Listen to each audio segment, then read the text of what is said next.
Chicago in December had a way of swallowing sound, muffling the constant roar of the city until even footsteps seemed hesitant to echo. Snow blanketed the streets in white, layering the sidewalks and softening the skyline under a hush of silence. The kind of silence that felt almost sacred, as if the entire city were holding its breath. Harrison Blackwood moved through that silence with the brisk confidence of a man who never questioned his place in the world.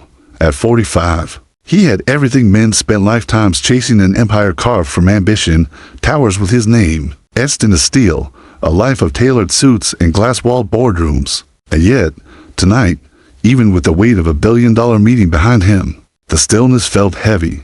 The only sound was the crunch of his polished Italian shoes pressing into the snow. He was halfway across Millennium Park when he stopped. A sound slipped through the stillness, so faint it could have been mistaken for the wind. His brow furrowed. He listened harder. There was again, thinner this time, almost swallowed by the night, a child's whisper. "I'm very hurt, sir. Please help me." Harrison froze. The word struck him like an arrow, piercing straight through the armor of certainty he carried everywhere. He turned in a slow circle, his breath fogging the frigid air, scanning the empty park. Shadows stretched long beneath the glow of orange street lamps. The fountain ahead was frozen solid, its edges ringed with benches draped in snow. The voice came again, weak, pleading, closer than before. "Please, help me." Adrenaline surged through him.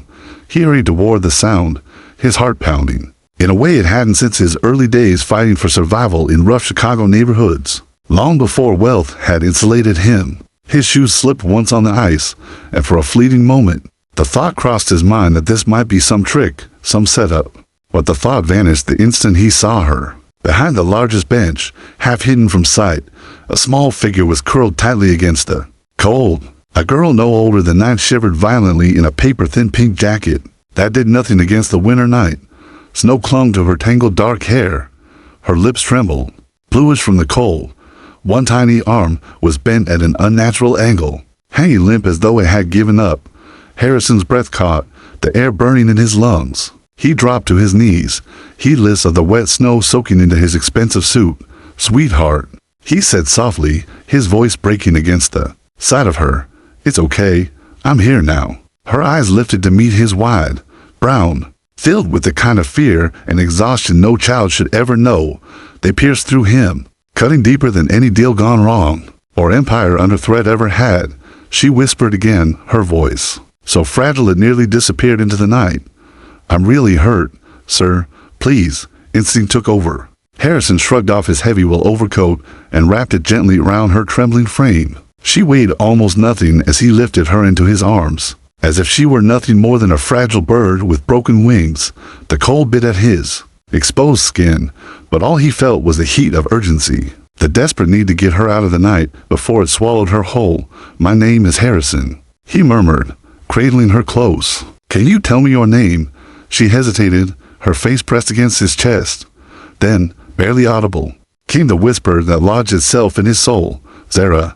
My name is Zara Miller." The world seemed to still around him. He carried her quickly through the snow, his pace frantic now, the icy wind slicing at his face as he hurried toward his car parked just blocks away. His Tesla loomed like a lifeline in a silent street. He pulled the door open, settled her gently into the leather seat, and turned the heat up full blast. She whimpered softly, her fragile body sinking into the warmth, but her eyes stayed half closed, her breathing shallow, fear twisted in his chest. For the first time in years, Harrison Blackwood, the man who commanded industries, who signed contracts that shifted markets, felt utterly powerless. All his money, his influence, his control meant nothing against the fragile beating of this child's heart. He pressed the accelerator, tires crunching over ice as he sped through the deserted streets toward Chicago General Hospital. Every time, her whisper echoed in his mind. It cut deeper. "I'm very hurt, sir. Please help me." And though he didn't know it yet, those words would change the course of his life forever. Under the harsh fluorescent lights of Chicago General, Harrison Blackwood strode through the sliding doors, clutching Zara in his arms like the most fragile treasure in the world. His usual air of confidence, the sharp posture of a man who bent entire markets to his will, was gone. Instead, his steps were frantic, uneven, guided only by instinct and the desperate pounding of his heart. The warmth of the hospital washed over them, but it felt too slow, too shallow compared to the icy. Fear climbed inside him. "Help!" Harrison's voice thundered through the waiting area, startling the night staff. "She's freezing, injured arm, possible hypothermia." For a man accustomed to negotiating billion-dollar contracts with measured calm, his voice cracked now, jagged with something raw and unfamiliar. Helplessness. Nurses rushed forward, their hands reaching for the small child bundled in his coat. Harrison resisted letting her go for a breath too long, as if part of him feared she would vanish the moment she left his arms. Finally, with a trembling exhale, he allowed them to carry Zara onto a gurney. Her tiny face peeked from the folds of his overcoat, her lips pale, her lashes heavy with exhaustion. She looked back at him, frightened, her brown eyes silently begging him not to leave. That look carved into him like a blade. Doctors and nurses vanished with her through double doors, their voices sharp and efficient. Core temperatures dropping, he warmed for fluids, a shoulder dislocation, prepared trauma bay 2. The doors slammed shut, leaving Harrison outside in the echoing silence of the waiting room. He stood rooted, hands clenched, suit soaked, through from the snow. For a moment, his world, the endless meetings, the glittering parties, the iron grip of power seemed to collapse into a single unbearable truth. He could do nothing. For once, money couldn't solve it. Control couldn't fix it. He was just a man, waiting to see if a small voice in the night would survive. Minutes dragged into an eternity. Harrison paced the sterile tiles, each step fueled by memories he didn't want to revisit. He remembered being a boy himself, standing in the same kind of waiting room, when his younger brother had been hit by a car. He remembered his mother's desperate prayers, the hollow sound of the clock ticking above the reception desk. His brother hadn't made it. The memory tightened around his chest like a vice. He couldn't lose this child, too, not this child, whose eyes already haunted him an hour later. The doors opened. A doctor stepped out, pulling down her mask, her expression grave yet gentle. Harrison's heart seized. "She's stable now," Dr. Patricia Santos said quietly. "Mild hypothermia, dislocated shoulder. She's strong, she'll recover." Relief struck him so hard his knees almost buckled. He nodded, swallowing the burn in his throat, but the doctor hesitated, flipping through the chart. "There's something else. She says she has no family, no one to call. No one at all." The words hit him harder than the winter cold ever had. No family. No one. A child barely 9 years old, left alone in the snow to freeze. The emptiness in that statement echoed inside him, colliding with the vast emptiness he carried in his own penthouse high above the city. "Can I see her?" Harrison asked, his voice almost breaking. The doctor led him to a small room. The sight stopped him cold. Zara sat upright in a bed too big for her, her arm bound in a sling. The hospital gown swallowed her small frame, making her seem even smaller, even more breakable. But when she saw him, something flickered across her pale face. "Hope. Thank you for helping me," she whispered. Her voice was still fragile, but it reached him with the force of 1,000 storms. Then, after a pause, will you stay until I fall asleep? I don't like being alone." Harrison felt his chest tighten painfully, his throat refusing to form words. The man who had stared down senators, kings, and Wall Street titans without blinking now found himself nodding silently. Unable to trust his own voice, he pulled a chair beside her bed, lowered himself slowly, and folded his hands in his lap. The room felt quiet, broken only by the steady beeping of the heart monitor. Zara lay back against the pillows, her lashes heavy, her fragile breathing steadying with each moment. As sleep began to claim her, her small hand shifted, reaching unconsciously toward him. Harrison froze.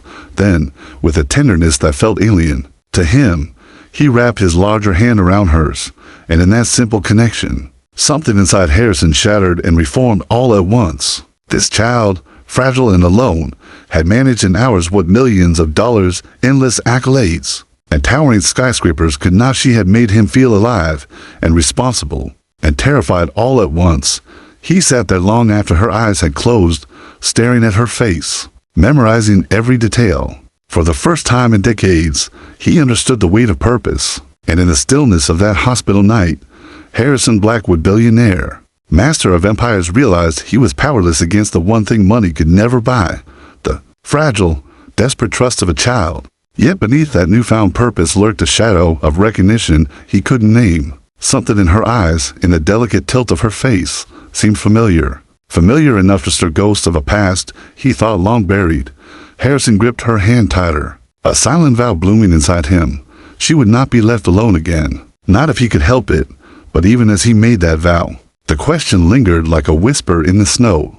Who exactly was Zara Miller, and why did she already feel like a piece of him? Under the harsh fluorescent lights of Chicago General, Harrison Blackwood strode through the sliding doors, clutching Zara in his arms like the most fragile treasure in the world. His usual air of confidence, the sharp posture of a man who bent entire markets to his will, was gone. Instead, his steps were frantic, uneven, guided only by instinct and the desperate pounding of his heart.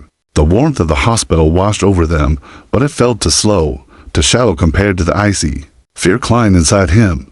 Help, Harrison's voice thundered through the waiting area, startling the night staff. She's freezing, injured arm, possible hypothermia. For a man accustomed to negotiating billion-dollar contracts with measured calm, his voice cracked now, jagged with something raw and unfamiliar. Helplessness. Nurses rushed forward, their hands reaching for the small child bundled in his coat. Harrison resisted letting her go for a breath too long, as if part of him feared she would vanish the moment she left his arms. Finally, with a trembling exhale, he allowed them to carry Zara onto a gurney. Her tiny face peeked from the folds of his overcoat, her lips pale, her lashes heavy with exhaustion. She looked back at him, frightened, her brown eyes silently begging him not to leave. That look carved into him like a blade. Doctors and nurses vanished with her through double doors, their voices sharp and efficient. Core temperatures dropping, he warmed for fluids, a shoulder dislocation, prepared trauma bay 2. The doors slammed shut, leaving Harrison outside in the echoing silence of the waiting room. He stood rooted, hands clenched, suit soaked, through from the snow. For a moment, his world, the endless meetings, the glittering parties, the iron grip of power seemed to collapse into a single unbearable truth. He could do nothing. For once, money couldn't solve it. Control couldn't fix it. He was just a man, waiting to see if a small voice in the night would survive. Minutes dragged into an eternity. Harrison paced the sterile tiles, each step fueled by memories he didn't want to revisit. He remembered being a boy himself, standing in the same kind of waiting room, when his younger brother had been hit by a car. He remembered his mother's desperate prayers, the hollow sound of the clock ticking above the reception desk. His brother hadn't made it. The memory tightened around his chest like a vice. He couldn't lose this child too, not this child, whose eyes already haunted him an hour later. The doors opened. A doctor stepped out, pulling down her mask, her expression grave yet gentle. Harrison's heart seized. She's stable now. Dr. Patricia Santos said quietly, mild hypothermia, dislocated shoulder. She's strong, she'll recover. Relief struck him so hard his knees almost buckled. He nodded, swallowing the burn in his throat, but the doctor hesitated, flipping through the chart. There's something else. She says she has no family, no one to call, no one at all. The words hit him harder than the winter cold ever had. No family, no one. A child barely 9 years old, left alone in the snow to freeze. The emptiness in that statement echoed inside him, colliding with the vast emptiness he carried in his own penthouse high above the city. Can I see her? Harrison asked, his voice almost breaking. The doctor led him to a small room. The sight stopped him cold. Zara sat upright in a bed too big for her, her arm bound in a sling. The hospital gown swallowed her small frame, making her seem even smaller, even more breakable. But when she saw him, something flickered across her pale face. Hope. Thank you for helping me, she whispered. Her voice was still fragile, but it reached him with the force of 1,000 storms. Then, after a pause, will you stay until I fall asleep? I don't like being alone. Harrison felt his chest tighten painfully, his throat refusing to form words. The man who had stared down senators, kings, and Wall Street titans without blinking now found himself nodding silently. Unable to trust his own voice, he pulled a chair beside her bed, lowered himself slowly, and folded his hands in his lap. The room felt quiet, broken only by the steady beeping of the heart monitor. Zara lay back against the pillows, her lashes heavy, her fragile breathing steadying with each moment. As sleep began to claim her, her small hand shifted, reaching unconsciously toward him. Harrison froze. Then, with a tenderness that felt alien to him, He wrapped his larger hand around hers, and in that simple connection, something inside Harrison shattered and reformed all at once. This child, fragile and alone, had managed in hours what millions of dollars, endless accolades, and towering skyscrapers could not. She had made him feel alive and responsible and terrified all at once. He sat there long after her eyes had closed, staring at her face, memorizing every detail. For the first time in decades, he understood the weight of purpose, and in the stillness of that hospital night, Harrison Blackwood, billionaire, master of empires, realized he was powerless against the one thing money could never buy, the fragile, desperate trust of a child. Yet beneath that newfound purpose lurked a shadow of recognition he couldn't name. Something in her eyes, in the delicate tilt of her face, seemed familiar. Familiar enough to stir ghosts of a past he thought long buried. Harrison gripped her hand tighter, a silent vow blooming inside him. She would not be left alone again. Not if he could help it. But even as he made that vow, the question lingered like a whisper in the snow. Who exactly was Zara Miller, and why did she already feel like a piece of him? The wind outside howled against the glass walls of the penthouse, a reminder of the world beyond. But inside the apartment, a softer storm brewed, quiet, unseen, and far more dangerous. Harrison Blackwood sat at his desk that night long after Zara had drifted into sleep, the lamplight spilling across polished mahogany in neat stacks of contracts. Normally, this was his sanctuary, where decisions worth billions were made with steady hands. But tonight, his fingers trembled against the edge of a photograph he had taken from Zara's small belongings. It was faded, the edges frayed, but the face within it ignited something deep inside him. A woman, dark hair, kind eyes, a smile he had not allowed himself to remember for nearly 2 decades. Rebecca Miller. The name rose like smoke in his mind, choking him with memories. Rebecca, the girl from the South Side he had once loved with a fire that consumed him. He could still hear her laughter in those cramped bars, the way she hummed softly when she cooked cheap meals they shared between bills. She was sunshine in a world that had taught him only to fight. She believed in him when no one else did, saw the man beneath the hunger for power. Then she vanished. No explanations, no goodbyes, just gone. And Harrison had buried her memory beneath steel, ambition, and empire. But now her surname on this little girl's hospital bracelet. Zara Miller, the same brown eyes, wide and unflinching, the same tilt of the mouth when nervous, the same whisper of strength beneath fragility. He pressed the photo against his forehead, his breath uneven. Could it be? Could this child be hers? Could she be his? The next morning, Zara padded into the kitchen, wearing the oversized sweater he had bought her. She looked like a fragile bird wrapped in wool.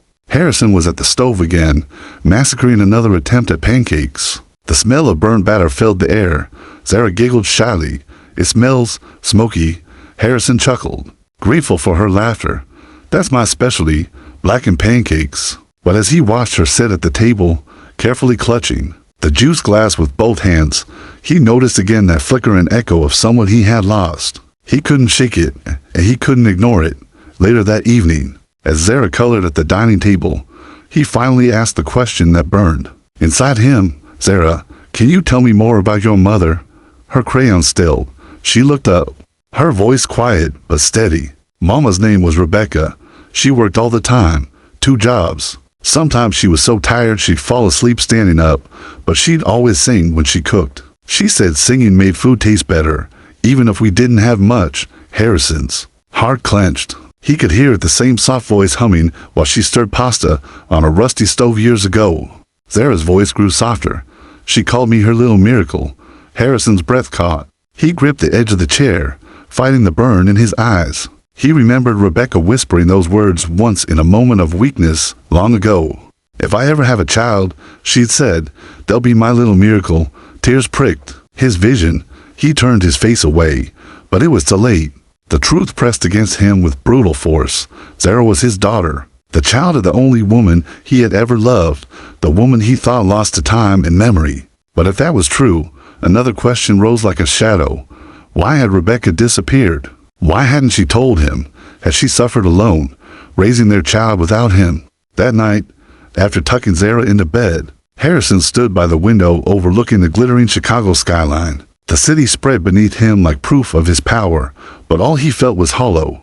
Everything he had built, every tower and contract, An accolade it all meant nothing compared to the child asleep in the next room. A child who was his blood, his responsibility, his second chance, but guilt gnawed at him. If Rebecca had raised Zara alone until her death, then Harrison had abandoned them both without even knowing. That guilt sank deep, poisoning his pride. He needed answers. He needed to know what had happened to Rebecca and why Zara had ended, freezing in the snow, alone, whispering for help. The next day, Harrison called in favors from old contacts, people who owed him debts. Quietly, he began tracing Rebecca's life after she left him. Files arrived, addresses, fragments of a life pieced together through paper and silence. She had worked as a waitress, a seamstress, anything to keep a roof over her daughter's head. Hospital records hinted at illness, a decline. A final address in a rundown apartment complex on the city's edge. Harrison sat in his office, his hands trembling as he read the final line. Deceased. 3 months ago, Rebecca was gone. She had left this world quietly, without fanfare, just as she had lived fighting for her daughter until the end. Harrison pressed his palms into his eyes, grief shaking him in waves. He hadn't wept in decades, but now he wept for the woman he had lost, for the years stolen from him, for the child who had suffered without knowing her father's arms, and through the tears, a vow formed inside him, sharper than any business contract he had ever signed. Zara would never be alone again. He would not fail her as he had failed Rebecca. But as he looked through Rebecca's old records, something else caught his eye. A letter, folded, yellowed, never delivered, addressed to him. His hand shook as he opened it. Rebecca's handwriting spilled across the page, her words aching with heartbreak and love. She had written to tell him she was pregnant, that she was scared, that she didn't want to hold him back, that she had heard rumors he was leaving for bigger worlds, worlds she couldn't belong to. I don't want to be your chain, she wrote, so I will raise her alone, even if it breaks me. The letter slipped from his fingers. Rage and grief warred inside him. She had believed lies. She had believed she wasn't enough for his empire, and so she had vanished, taken there. Miracle with her. Harrison clenched his fists. His empire suddenly felt like ashes. The true wealth he had sought, the only treasure worth anything, had been waiting all along. Freezing in the snow, whispering for help, died, and now she was his to protect, his to love, his to save. But another shadow lurked at the edges of his mind. If fate had hidden Zara from him for nearly a decade, what other truths were waiting in the dark? The days that followed moved with a rhythm Harrison Blackwood had never known of. Familiar, unpolished, and profoundly human. The penthouse, once a sterile museum of success, slowly began to change. Zara's laughter, shy at first, then brighter, echoed through its empty rooms. Her shoes, too small for the marble floor, made a sound that seemed louder than the clink of champagne glasses at his galas, or the applause of investors. And Harrison, a man defined by relentless precision, found himself fumbling, stumbling, and learning in ways that stripped him down to something more raw and real than he had ever been. But beneath the warmth of those early days, shadows lingered. Social services had not forgotten. Caseworkers called daily, their clipped voices asking for upgrades, their tone laced with suspicion, temporary guardianship. Mr. Blackwood is not adoption, one reminded him sharply, will be conducting an evaluation soon. Zara may be placed elsewhere. The thought of strangers deciding her fate filled Harrison with a rage he barely controlled. He had spent his life bending laws, reshaping markets, rewriting the rules of business. But here, where it mattered most, he found himself powerless, bound by regulations and forms. He hid his worry from Zara. To her, he smiled, cooked questionable dinners, rearranged his schedule so he could pick her up from school. His driver was dismissed. Harrison insisted on doing it himself. He left boardrooms early, shocking his partners, to stand outside the school gates like any ordinary father. The first time Zara ran into his arms at dismissal, clutching a crumpled drawing she had made for him. He nearly broke down in front of dozens of strangers. Still, at night, when Zara slept, Harrison returned to the documents, the letter, Rebecca's faded handwriting. The words burned into him. I don't want to be your chain, so I will raise her alone, even if it breaks me. The guilt was unbearable. He had thought he built an empire to honor his past, to rise from nothing. But all along, the most important piece of his past had been left to suffer without him. One evening, Zara wandered into his office, clutching her worn photograph of Rebecca. She looked around at the rows of awards, the gleaming skyline through the window, the sharp scent of leather and glass. "Why do you have so many pictures with important people?" she asked softly, "but none with family?" The question cut deeper than any accusation ever had. Harrison's throat tightened. He lowered himself to her height, his voice unsteady. "Because, Zara, until you, I didn't have one." Her lip trembled, and in a voice barely above a whisper, she asked the question that would change everything. Could I call you Dad?" Harrison felt the world tilt. He had closed billion-dollar deals with stone-faced calm, but now tears blurred his vision. His voice cracked as he whispered back, "Sweetheart, you can call me Dad every day. For the rest of your life." Zara threw her arms around his neck, and in that embrace, Harrison knew he had finally built something greater than his empire. But the world outside wasn't finished testing him. Weeks later, a letter arrived. A court summons. Social services were moving forward with their evaluation, questioning his fitness as a guardian. Whispers in the press had already begun headlines speculating why the billionaire CEO had suddenly taken in an abandoned child. Some accused him of a publicity stunt. Others suggested darker motives. Harrison slammed the paper onto his desk, fury trembling in his hands. "They won't take her," he muttered, his voice low and dangerous. "I won't let them." That night, he sat on the steps of a house. He had secretly purchased a house unlike the penthouse. It had a yard, a porch, and a swing set in the back, a place where Zara could grow, where laughter could replace loneliness, a place Rebecca had once described in her dreams. Beside him, Zara ran barefoot across the grass, her hair flying, her laughter cutting through the twilight.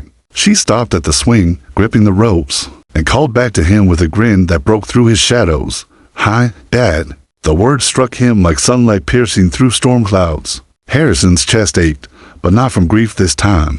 From love, from redemption, from the terrifying weight of hope. Yet even as he smiled back, a chill lingered in the back of his mind. Social services, the courts, the press forces far colder than the December night were gathering against him. He had built an empire by crushing rivals, but this was different.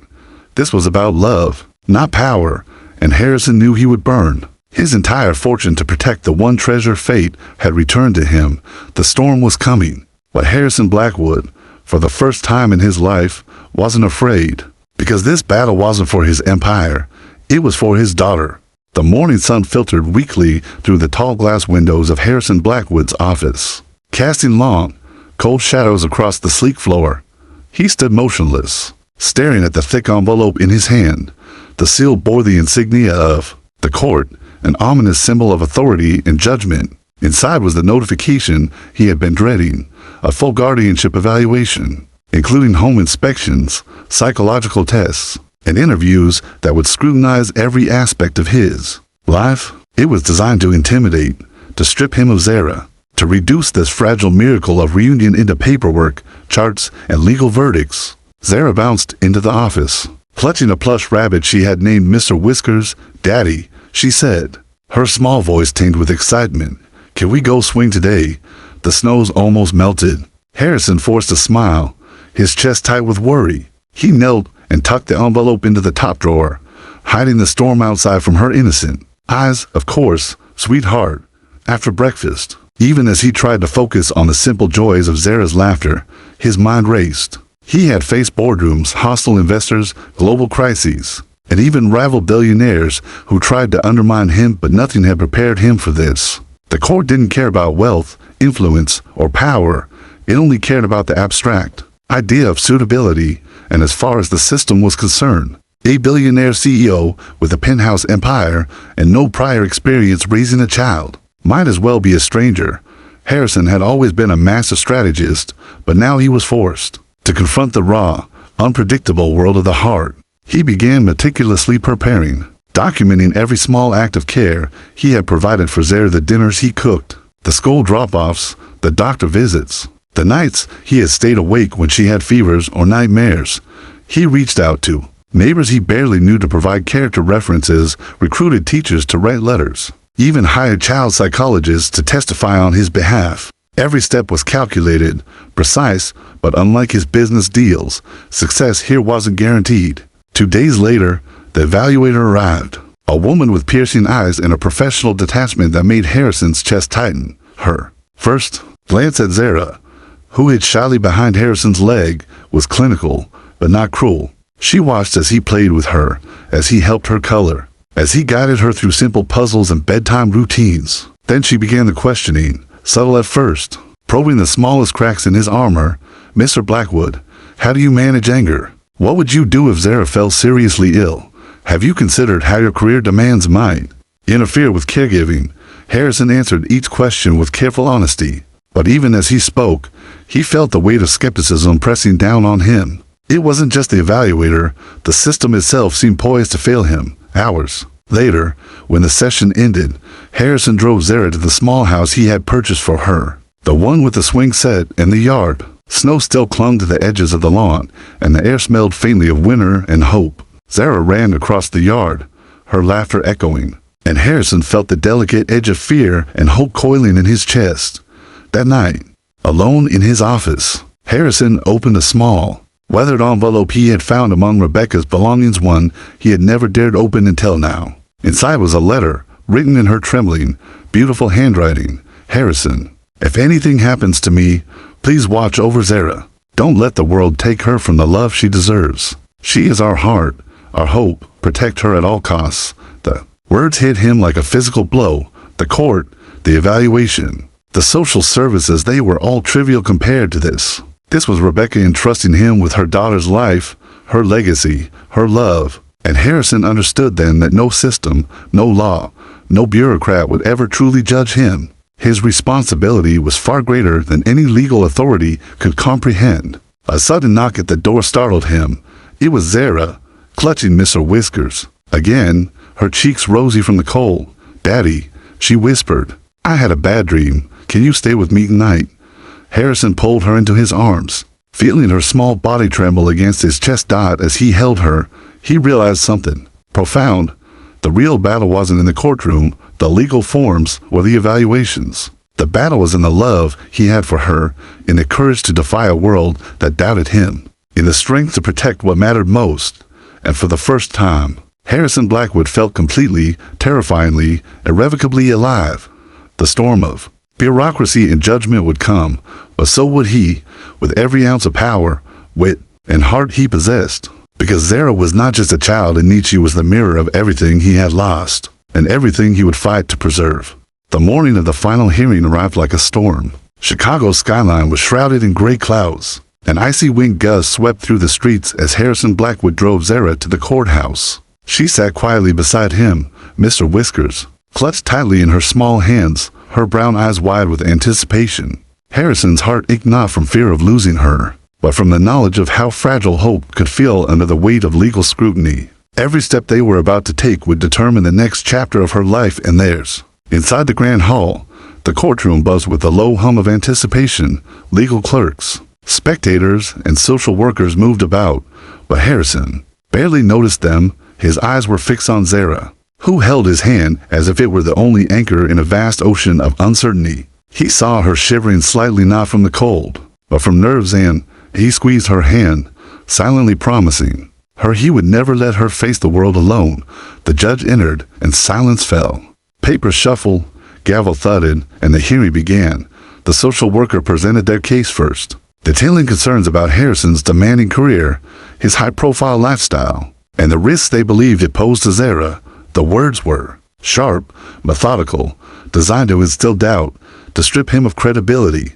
But Harrison had anticipated this. He stood confidently, a figure of composed strength, and began his defense. He spoke not as a CEO who had conquered the business world, but as a man who had discovered the unshakable truth of love. He recounted every night he had stayed awake with Zara during fevers, every doctor's appointment he had attended, every tear he had wiped from her face. He spoke of the mornings he had watched her wake, her tiny hands reaching for him, and the quiet victories of teaching her to read, to laugh, to feel safe again.